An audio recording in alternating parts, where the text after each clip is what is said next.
You and I have discussed this on many occasions, and frankly, I didn't expect to be talking still with you about this at the end of 2019. When do you expect that plane to get back in the sky? It's a difficult question because it is in the hands of the regulators, and mainly the FAA. We have seen now from July or June, postponement by almost a month every month. So normally we should see something in December or January, but the real answer is in the hands of regulators. The point on which we have to pay attention is for the regulators to be aligned in their schedule and in the conditions that they will impose for the return into service. Because otherwise, the certification process will be broken, will be fragmented, and we have built our safety record, which is exceptional in aviation, on the unicity and reciprocity in the certification process. Yeah, well, I mean, this, as you're talking about broken fragmentation, when you and I first spoke about this, it seems like years ago now, you were saying that the regulators globally were not aligned, and you wanted to see a more concerted effort, concerted regulation. Are you seeing that now? Has that improved? Unfortunately, it hasn't significantly improved. We are still hoping that they will give an answer to Boeing and to the airlines in the same time frame, but it will not be strictly aligned as it should have been. A single authority of certification and a mutual recognition, that was what was prevailing before, and that has been broken by this terrible How can it be fixed? accident. Do you expect that to be fixed? Are global regulators going to get back on the same page? I hope it will be fixed for the future, but we don't see at this time a complete alignment between regulators. And we think it's a pity.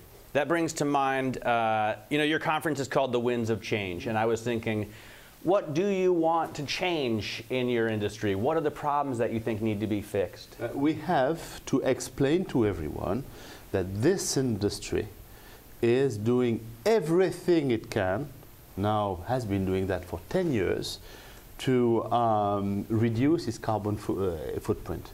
We are accused, we are designated a kind of enemy. There is a new word, Flixcam, shame to fly.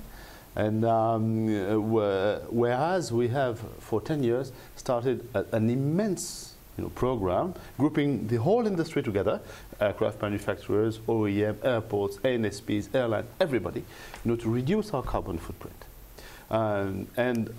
The first years that have been successful. We started in 2009, and the commitment we made was to reduce the emission per passenger by 1.5%. We are above that. We are around 2.3, 2.4%. In 2020, we have committed to have a carbon neutral growth, which is significantly above the expectations of everyone. So even with a 5 or 6% growth, we will have a carbon neutral growth in the aviation business. And then in 2050, that's the most important commitment, we will have reduced our carbon emission by 2 compared to 2005 level, even including the growth. Oh, really? Not so? Because I saw a United Nations report that last year 900 million metric tons, I think, of carbon dioxide was emitted by airlines, and that should triple by 2050. That should triple if we do nothing. When we will have implemented our program, it will have been divided by 2 compared to the 2005 levels. So it's a super ambitious, target that we have put on our shoulders, but we will make it. We are a serious industry. When we make commitment, we stick to our commitments. And what we have to do is to convince governments to help us, particularly in promoting sustainable aviation fuels that will contribute up to 80% of the carbon reduction footprint. All right, so that's key point. You mentioned flight shaming, and not everyone can take a carbon fiber racing yacht like Greta Thunberg across the Atlantic, but certainly in domestic cases, it seems to have taken hold. Do you notice any change in people's habits? Not yet. And even in Sweden, in which we follow very closely the market, you know, we have seen a drop in demand. But at the same time, as you know, FlixCam has increased, we have seen a slowdown in the Swedish GDP growth, which has also a negative impact. And it's difficult to make the distinction or to identify clearly from which reason comes the slowdown in the flight demand. So we probably have something, but it's not easy to detect at this stage. But you know, the point is different. We have to explain what we are doing. We have to share with everyone that it's not shame to fly. It's shame to emit carbon. The enemy is carbon. And we will do everything to fly without CO2 emission. That's what we have committed to do, and we will make it. So you're clearly focused on that. Let me, you know, speaking of a reduction, we've seen a real difficulty for cargo shipments. Yep. I'm assuming mainly due to the U.S.-China trade war. Mm-hmm. How do you see that playing out? And are you optimistic a phase one deal would help to turn that trend around? It's a negative trend for 11 months in a row, right? Yeah, exactly.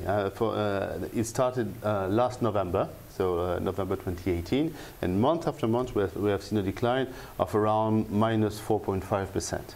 So for the entire 2019 years, 2019, yes, we expect a decline by 4.5% of cargo. It comes from, of course, the trade wars and all the protectionist measures that are popping up everywhere. It comes also from the slowdown in GDP growth that we have seen in many parts of the world. It comes from geopolitical uncertainties.